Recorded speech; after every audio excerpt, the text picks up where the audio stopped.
এটা নিয়ে কত ট্রোল হবে, করেন, ট্রোল করেন, কোনো সমস্যা নেই। আমার খুব ভালো লাগে, কারণ ট্রোল আমাকে নিয়ে করে। আর যারা করে আমি তাদেরকে এত চিনি না, আমার অ্যাডমিন আমাকে বলে তো আচ্ছা তাই, আচ্ছা ঠিক আছে, কোনো প্রবলেম নাই। অপু বিশ্বাসের বিশ্রী চেহারা নিয়ে বুবলি ম্যাডামের ভক্তরা বেশ ভালোই ট্রোল করে বেড়াচ্ছেন। অপু বিশ্বাসের নাকি বিশ্রী চেহারা, অপু বিশ্বাসের নাকি জাতা চেহারা, যে চেহারা নিয়ে রীতিমতো আনন্দে আত্মহারা বুবলি ম্যাডামের ভক্তরা।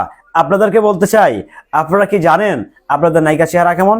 নাকি আপনারা অপু বিশ্বাসের চেহারা দেখেই আপনারা অজ্ঞান হয়ে গেছেন?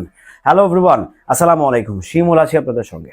যারা শিল্পী, যারা আর্টিস্ট, তাদের যে চেহারা, তাদের যে অথেন্টিক চেহারা, তাদের যে স্পেশাল, মানে তাদের যে রিয়েল ফেস, যেমন আমি এখন আপনাদের সামনে যে ফেসের কথা বলছি সেটা আমার রিয়েল ফেস। আমি মেকআপ টেকআপ মারি না, কিংবা আমি আমি আমি জাস্ট একটা সুনো ইউজ করি না আমার স্কিনে।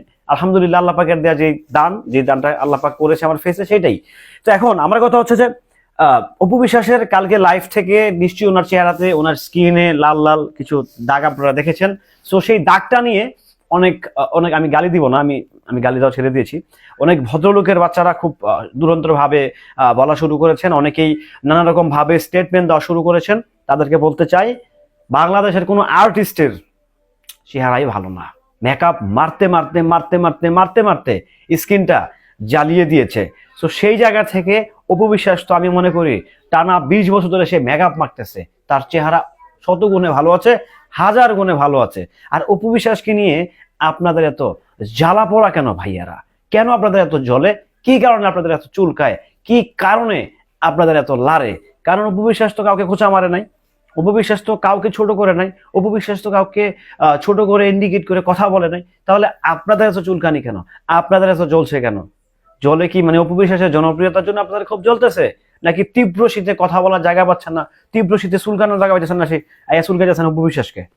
বিষয়টা আসলে কি? বস্তুটা আসলে কি? আপনারা অনেকেই আমাকে অপু বিশ্বাসের দালাল বানিয়েছেন। Thank you so much, thank you so much everyone যারা আমাকে অপু বিশ্বাসের দালাল বানিয়ে দিয়েছেন। সো আপনাদেরকে বলতে চাই যে এই যে আপনারা একটা ব্যক্তিকে নিয়ে শুধু শুধু মানে আজের যাকে বলা হয় হুদাই, এই যে হুদাই সমালোচনা করতেছেন, হুদাই যে ট্রল করতেছেন, হুদাই যে কথাগুলো বলতেছেন না, এটা সত্যি কথা বলতে খুবই দুঃখজনক এবং কি অত্যন্ত বেদনাজনক যে আপনারা না জেনে না বুঝে শুধু শুধু অযথা আজেরা চুলকাচুলকি করতেছেন। কারণ অপু বিশ্বাস তো আপনাদের নায়িকাকে নিয়ে কথা বলে, রাইট? অপু বিশ্বাস তো কাউকে নিয়ে কথা বলে নাই। তাহলে আপনাদের তো চুল চুল চুল চুলতে গেছে, সমস্যাটা কোথায়?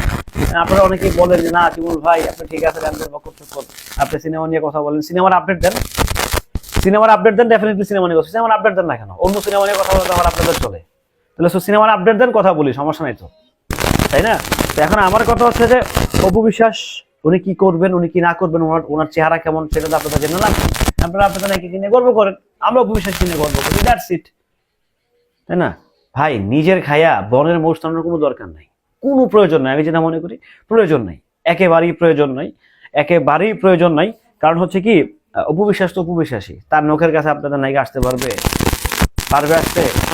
পারবে কিনা, পারবে কিনা আমাকে সেটা বলেন। তাহলে আপনারা মানে বুঝলাম না কি থেকে কি করতেছেন, কি থেকে কি বলতেছেন, কি থেকে কি বলার চেষ্টা করতেছেন। আপনারা বুঝতেছেন তো নাকি না? না বুঝে পাগলের মতো ঘেউ ঘেউ করতেছেন। দুঃখ লাগে, সত্যি দুঃখ লাগে। ভালো থাকবেন সবাই, সুস্থ থাকবেন। অপু বিশ্বাসের চেহারাটা আসলে কেমন সেটা আসলে আমরা জানি ভালো করে, তাকে কাছ থেকে আমরা দেখছি। ভালো থাকবেন, সুস্থ থাকবেন। কারো সমালোচনা নয়, পারলে পজিটিভিটি সরান, নেগেটিভিটি সরানোর কোনো প্রয়োজন নাই। ভালো থাকবেন, সুস্থ থাকবেন।